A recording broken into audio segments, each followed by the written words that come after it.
One day, Poppy the pony was playing under the oak tree. Poppy heard her favorite sound. Crunch, crunch! Sweet, crunchy apples are my most favorite treat, said Poppy. She trotted toward the sound. She went past Mrs. Cow, who was eating hay. She went past Mr. Pig, who was rolling in the mud. She went around the pond, where Little Duck was swimming. Finally, she reached the barnyard. It was Granny, the wise gray horse, munching away at a big pile of apples. "I want some apples, Granny," Poppy called out. "Can I have some too?" Granny smiled kindly. "Sure, Poppy, but only if you can say the magic word." Oh no, Poppy didn't know the magic word. Poppy thought for a moment and said, "I'll ask Mrs. Cow." "Moo," said Mrs. Cow. Poppy trotted back to Granny and said proudly, "Moo, moo." N. Granny just laughed and shook her head. "That's not the magic word, Poppy." I guess moo wasn't right, Poppy sighed. "I'll ask Mr. Pig," Poppy thought. "OINK," said Mr. Pig. Poppy hurried back to Granny and shouted, "OINK, OINK, OINK." Granny laughed even harder this time. "That's not the magic word either, Poppy." "Maybe Little Duck knows," Poppy thought. "Quack," said Little Duck, flapping her wings. "Quack!" Poppy shouted as she rushed back to Granny. Granny laughed so hard she nearly rolled over. "That's not the magic word either, Poppy." Uh-oh.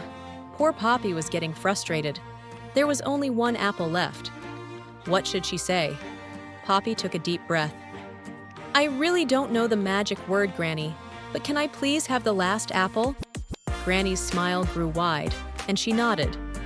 "Well, what nice manners." "Please is the magic word, Poppy." Poppy's eyes lit up. She did it. Granny gave Poppy the last sweet, crunchy apple. "Thank you, Granny," Poppy said with a smile. Poppy took a big bite of the apple. "Crunch, crunch!" Granny smiled, enjoying the moment with Poppy.